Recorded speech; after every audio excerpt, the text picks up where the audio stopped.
आज मैं एक्सप्लेन करूंगी सीरीज जिसका नाम है वीक हीरो क्लास 1। शुरू में हमें एक लड़का दिखाया जाता है जिसका नाम जियोन होता है। ये एक लायक स्टूडेंट होता है और पढ़ाई में भी बहुत ज्यादा दिलचस्पी लिया करता था। इसकी क्लास में एक बुरी लड़का भी था जो सबको तंग किया करता था। अब क्लास में जियोन को टीचर सबके सामने अवार्ड देती है क्योंकि उसके टेस्ट में बहुत अच्छे नंबर आए थे। वो बुरी लड़का सब कुछ देख रहा होता है और बहुत ज्यादा जलन महसूस कर रहा था। जियोन पर गुस्से में अपना जूता भी फेंकता है पर वो उससे सिर्फ नाराज होता है और इतना कह देता है कि आइंदा ऐसा मत करना। जियोन की बात सुनकर ये समझता है कि वो उसे धमकी दे रहा था। जियोन तो हमेशा पढ़ता रहता है इसीलिए ये किसी से भी बात भी नहीं करता और कोई भी इसका क्लास में दोस्त भी नहीं था। हमें क्लास में एक और लड़का दिखाया जाता है जिसका नाम हियुन वुक है। फिर क्लास में कुछ सीनियर्स आते हैं जो हियुन वुक को मारने के लिए आए थे। उनकी उसके साथ दुश्मनी थी। हियुन वुक जो कि क्लास में सो रहा था वो उठता है और आवाज़ी लेकर अपना नाम बताता है। देखते ही देखते वो सीनियर्स उस लड़के पर हमला कर देते हैं। पहले तो हियुन वुक उनसे बचता है पर फिर ये अपनी लड़ाई की महारत दिखाता। ये उन्हें ऐसा मारता है ऐसा पीटता है कि वो सीनियर्स डर कर भाग जाते हैं। वो बुरी लड़का जिसका नाम बिन था जिसने ये बात सोच ली थी कि वो जियोन को सबक जरूर सिखाएगा, वो इसकी किताबें छुपा देता है। जियोन जो उधर से अपनी किताबें ढूंढ रहा था वो बिन और इसके गैंग के लड़कों को अपनी किताबों के बारे में पूछता है जिस पर वो कहते हैं हमें क्या पता, हमने तुम्हारी किताबें नहीं छुपाई। मगर इसे समझ आ गया था। ये उनके पास जाता है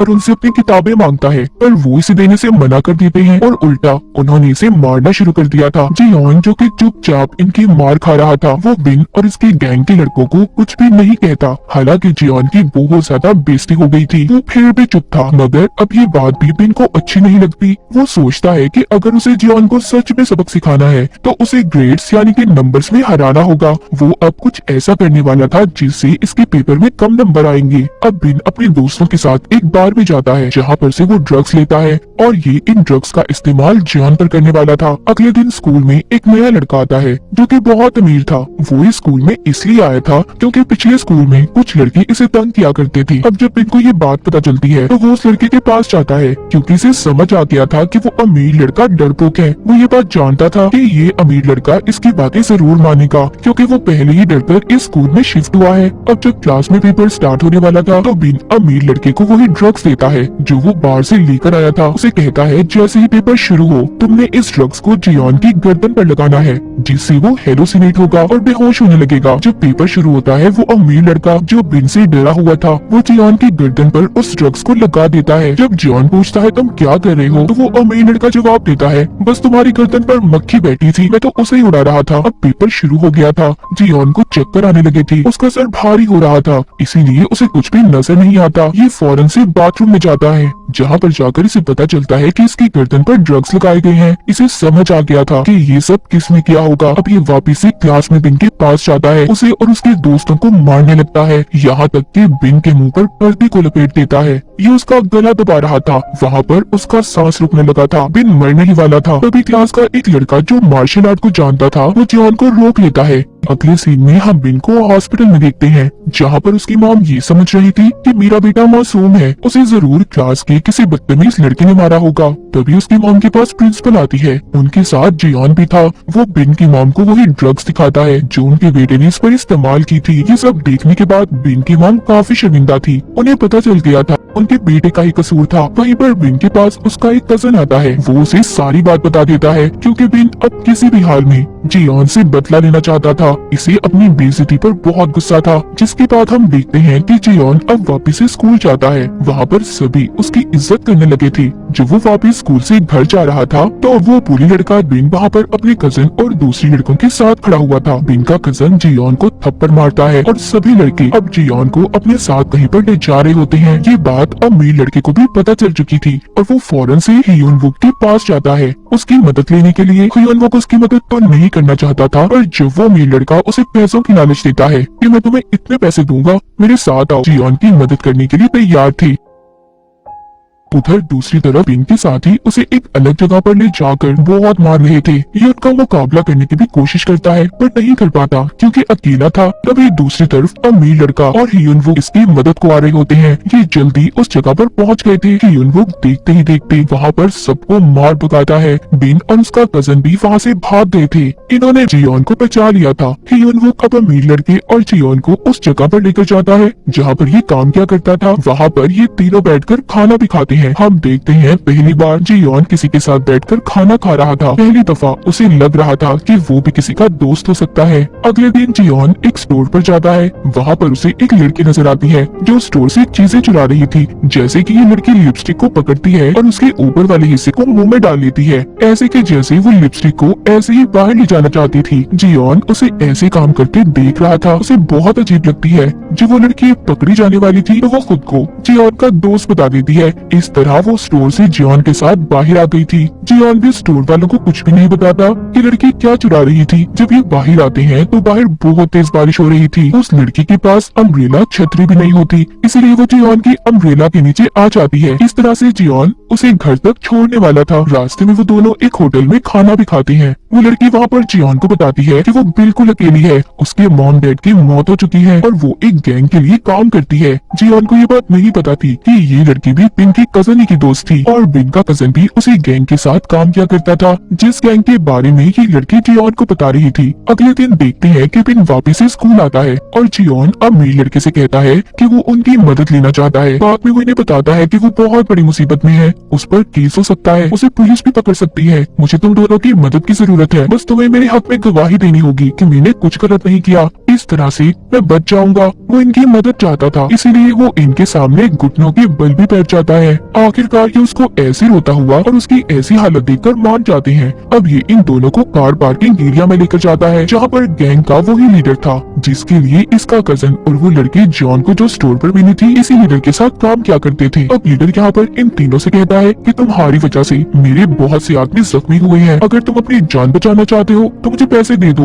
वो गैंग का लीडर बहुत ही खतरनाक आदमी था, इसीलिए ये अब डर चुके थे। वो अमीर लड़का जो इस बात से डरा हुआ था कि कहीं ये बात इसके डैड को न पता चल जाए, इसलिए ये रात को अपने डैड के कमरे में जाता है और उनकी महंगी घड़ी को चुरा लेता है। अगले दिन जाकर वो घड़ी हियूनवुक और जियोन को देता है, कहता है कि हम इसे बेच देंगे और पैसे लेकर उस लीडर को दे देंगे जिससे हमारी जान बच जाएगी। पर जियोन कहता है उसको पैसे देने की कोई जरूरत नहीं, मैं जानता हूँ वो गैंग का लीडर कैसा है, क्योंकि मुझे एक लड़की ने इसके कामों के बारे में बताया था। जियोन उसी लड़की की बात कर रहा था जो उसे स्टोर पर मिली थी। वो कहता है हम अगर उस गैंग के लीडर का काम पुलिस को बता दें और इस तरह से वो गैंग का लीडर पकड़ा जाएगा। इन सब में वो लड़की भी जियोन का अब साथ दे रही थी क्योंकि वो भी उस गैंग के लीडर के लिए काम कर करके तंग आ चुकी थी। ये अब उस लीडर को कॉल करते हैं, कहती है कि हम तुम्हें पैसे देना चाहते हैं, इसीलिए उसे एक जगह पर पहुंचने का कहते हैं। वो गैंग का लीडर अब अपने आदमियों को लेकर उस जगह पर पहुंच जाता है। वहाँ पर जाकर हियूनवुक उससे कहता है कि मैं जानता हूँ तुम कौन सी ऐप चलाते हो और किस तरह से नौजवानों को लूटते हो। मैं ये बात पुलिस को नहीं बताऊंगा बल्कि तुम्हारा इस ऐप को चलाने में मदद करूंगा और इसे और भी बेहतर बना दूंगा। गैंग का लीडर ये सुनकर खुश हो जाता है और इसे अपनी गाड़ी में बिठाकर लेके आता।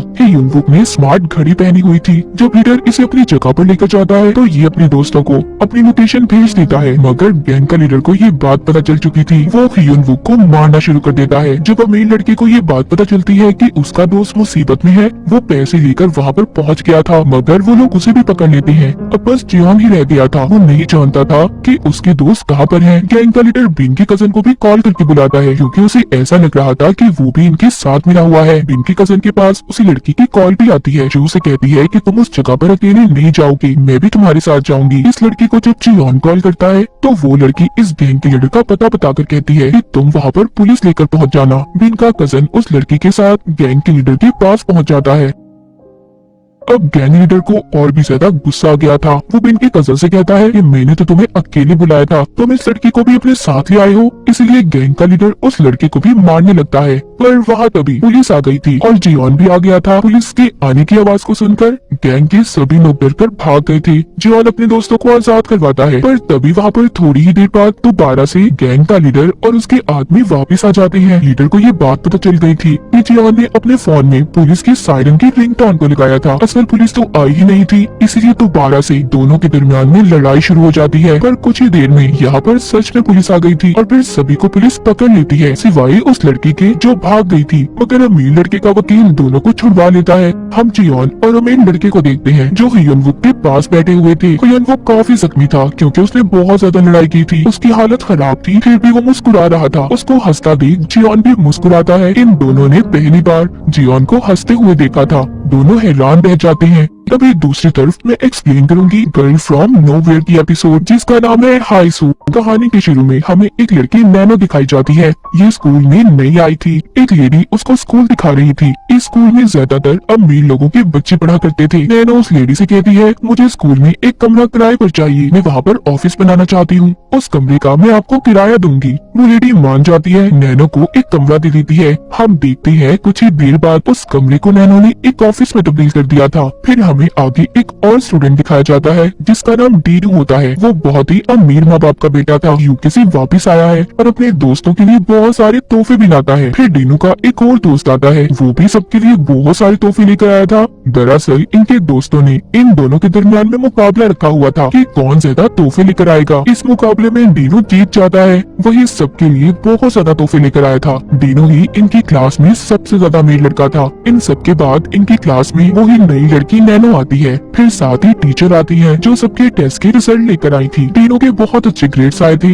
पर जो उसके पीछे लड़का बैठा हुआ था जिसका नाम पॉप था, उसके अच्छे नंबर नहीं आते। वो डीनू के नंबर देखकर परेशान हो गया था। वो सोचता है कि मेरे अच्छे ग्रेड्स क्यों नहीं आए। तभी उसे नैनो देखती है और कहती है कि तुम्हारी प्रॉब्लम का हल मेरे पास है, और इन्हें अपने ऑफिस में आने का कहती है। कुछ देर के बाद ये सब नैनो के ऑफिस में जाते हैं। वो पॉप से उसका रिजल्ट काट लेती है। वो उसे एक मशीन में डाल देती है जिससे वो रिजल्ट कार्ड टुकड़े टुकड़े हो गया था। ये सब परेशान हो जाते हैं। थोड़ी देर बाद नैनो पॉप को वैसा ही पेपर देती है जो बिल्कुल पहले जैसा था। उसमें पॉप के ग्रेड्स बहुत अच्छे लिखे हुए थे। वो बहुत ज्यादा खुश था। वो सोचता है उसके मॉम डैड अब उसे कुछ भी नहीं कहेंगे, ना उसे डांट पड़ेगी, क्योंकि उन्हें पता ही नहीं चलेगा कि ये फेक नकली रिजल्ट कार्ड है। नैनो सबसे कहती है तुम्हारी हर प्रॉब्लम का हल मेरे पास है। सब पूछते हैं तुम क्या क्या कर सकती हो, जिस पर वो मुस्कुराती है और कहती है सब कुछ। फिर नैनो के पास एक और स्टूडेंट आता है और कहता है कि पहले मैं जिस लड़की को पसंद करता था अब वो किसी और को टाइम देती है और मैं चाहता हूँ कि मैं उस लड़की को सजा दूं। नैनो कहती है तुम्हारा काम हो जाएगा। अगले सीन में हम देखते हैं वही लड़की जो अब किसी और लड़की के साथ थी। वहाँ पर कुछ गुंडे आते हैं और उस लड़के को मार देते हैं। इन सब कामों से नैनो बहुत मशहूर हो जाती है। उसके ऑफिस के बाहर अब स्टूडेंट्स की लाइन लग गई थी जो कि अब इससे अपनी प्रॉब्लम्स को हल करवाना चाहते थे, और ये बदले में उनसे कुछ पैसे लिया करती थी। मगर एक स्टूडेंट इसके पास नहीं आता और वो था डीनू। ये उसके पास जाती है और कहती है तुम मेरे पास अभी तक अपनी कोई प्रॉब्लम लेकर नहीं आए। तभी डीनू के पीछे से पॉप कहता है इसे कोई प्रॉब्लम नहीं, ये तो बहुत अमीर है, अगर हाँ तुम्हें कोई प्रॉब्लम हुई तो तुम इसके पास जरूर आ सकती हो। नैनो को ये बात बिल्कुल अच्छी नहीं लगती। वो जेलस हो गई थी। अब वो डीनू के बारे में सोचना शुरू कर देती है। वो सोचती है कि इसके साथ कोई ना कोई गड़बड़ तो जरूर है। एक दिन जब सभी दोस्त जापान के टूर पर जाने की बात करते हैं तो तब यहाँ पर नैनो इनसे कहती है क्यों ना तुम सब मिलकर डीनू के घर खाने पर जाओ। ये सुनकर तो डीनू हैरान और परेशान हो गया था। वो बिल्कुल भी नहीं चाहता था कि कोई भी दोस्त उसके घर पर आए। सब दोस्तों को ये प्लान बहुत अच्छा लगता है। वो कहती है हाँ हम डीनू के घर आना चाहते हैं, और डीनू उन्हें मना कर देता है, जिस पर वो परेशान हो जाते हैं। कहती है पर क्यों? जिस बात पर डीनू ने जवाब देता है इसलिए क्योंकि तुम मेरे घर आकर मेरी कीमती चीजों को तोड़ सकते हो, उन्हें नुकसान पहुंचाओगे, और अगर तुम लोगों ने ऐसा किया तो मेरे मॉम डैड मुझ पर गुस्सा होंगे। मगर अब डीनू के दोस्त उसके घर आने की बार बार जिद करते हैं और उसे नाराज भी हो गए थे, ये कहकर कि शायद तुम तो हमें अपना दोस्त ही नहीं समझते हो। अब जब डीनू ये देखता है कि इसके दोस्त उससे नाराज हो रहे हैं तो ये मजबूरी में हाँ बोल देता है। इसके बाद ये अपनी गाड़ी में बैठता है और ड्राइवर को अपने घर का पता बताता है। ड्राइवर इसे इसके घर पर छोड़कर चला जाता है। जैसा हमने सोचा था कि डीनू बहुत अमीर होगा, इसका घर महलों जैसा होगा, पर ऐसा कुछ भी नहीं था। ये तो असलियत में बहुत ज्यादा गरीब था। इसके मॉम डैड तो दिन रात इसकी पढ़ाई के लिए बहुत सख्त मेहनत किया करते थे। इसके लिए उन्होंने क्या कुछ नहीं किया, वो इसे घर के काम तक नहीं करने देते थे। वो चाहते थे कि बस ये पढ़े और अपना फ्यूचर आने वाली कल को अच्छे से बनाए, पर इसने अपने दोस्तों के सामने झूठ बोल रखा था कि ये अमीर माँ बाप का बेटा है। अब डीनू बहुत परेशान था क्योंकि वो जानता था इसका झूठ अब सबके सामने आने वाला है कि वो अमीर नहीं बल्कि बहुत ही गरीब है। डीनू बहुत सोचता है। आखिरकार वो ये फैसला करता है कि वो अपने दोस्तों को मना कर देगा कि वो उन्हें अपने घर नहीं ले जा रहा। तभी ग्रुप में नैनो का मैसेज आता है। वो सबसे कह रही थी फिर क्या सोचा तुमने, क्या प्लान है तुम्हारा, तुम सब डीनू के घर जा रही हो ना। इससे पहले डीनू कुछ कहता बाकी के दोस्त भी ग्रुप में मैसेज करने लगते हैं। वो डीनू के घर जाने के लिए बहुत एक्साइटेड थे और एक दूसरे से ये कह रहे थे कि वो उसके घर पर कौन से कपड़े पहनकर जाएंगे। कुछ ही देर में इन सब ने ये फैसला कर लिया था कि वो डीनू के घर लास्ट में जाएंगे। हालांकि अभी इसने उन्हें कुछ कहा भी नहीं था। अब ये उन्हें मना भी नहीं कर सकता था, इसके पास कोई दूसरा रास्ता नहीं था। इसीलिए ये अब नैनो को कॉल करता है और कहता है कि मुझे एक घर किराए पर चाहिए। वो घर बहुत ही प्यारा होना चाहिए और वो घर मैं बस एक ही दिन के लिए दूंगा। वो कहती है पर क्यों डीनू? कहता है मैं अपने दोस्तों को अपने घर नहीं लेकर जा रहा, कहीं वो मेरे घर की महंगी चीजों को खराब न कर दे। वो नैनो से कहता है कि मैंने तुम्हें सिर्फ इसलिए कॉल की है कि तुम मेरी मदद करो। वो कहती है ठीक है तुम्हारा काम हो जाएगा, मैं किराए पर तुम्हें घर लेकर दूंगी। वो बदले में इससे पैसे भी मांगती है। वो साथ ही ये भी कहती है कि तुम्हारा राज मेरे पास महफूज है, किसी को भी तुम्हारी इस राज के बारे में नहीं बताऊंगी। डीनू भी मान जाता है। अब सवाल ये था कि इतने सारे पैसे ये कहाँ से लेकर आएगा। अब ये क्या करता है, ये अपने मॉम डैड के पैसे चोरी करने चला जाता है। तभी इसे उनकी आवाज आती है जो दूसरे कमरे में बैठे आपस में बातें कर रहे थे योन के बारे में। वही कर्ज जो इस महीने वो अदा कर देंगी क्योंकि उन्होंने बहुत मेहनत की थी। वो खुश थे कि आखिरकार वो कर्ज इनके सर पर से अब उतर जाएगा। ये सोचता है कि इतनी मेहनत करके मेरे मॉम डैड ने पैसे कमाए हैं और मैं इन्हें चोरी कर रहा हूँ सिर्फ और सिर्फ अपनी इज्जत बचाने के लिए, इसीलिए ये पैसे रखने लगता है। मगर फिर इसे सोच आती है अपने दोस्तों के बारे में कि वो इसके बारे में क्या सोचेंगे। वो इसे झूठ और फरेबी बुलाएंगे। ये फंस चुका था, इसीलिए जो पैसे ये रखने वाला था उन्हें ये दोबारा से उठा लेता है और फिर ये रातों रात बैंक जाकर वहाँ से भी कुछ पैसे निकलवाता है। जब ये अपने सारे काम करके घर वापस आता है तो इसके डैड ने इसे देख लिया था, मगर ये पकड़ा नहीं जाता और न ही उन्हें इस पर शक होता है। अगले दिन नैनो इसको घर दिखाती है जो उसने इसे किराए पर देना था। वो कहती है ये घर ठीक है। डीनू कहता है हाँ ठीक है, पर मेरे घर से थोड़ा सा छोटा है। फिर हम देखते हैं कि इसके दोस्त अब इसके घर आ गए थे। ये उनके सामने सोफे पर ऐसे बैठा था जैसा कि बहुत ही अमीर हो। फिर नैनो घर के नौकरों को बुलाती है।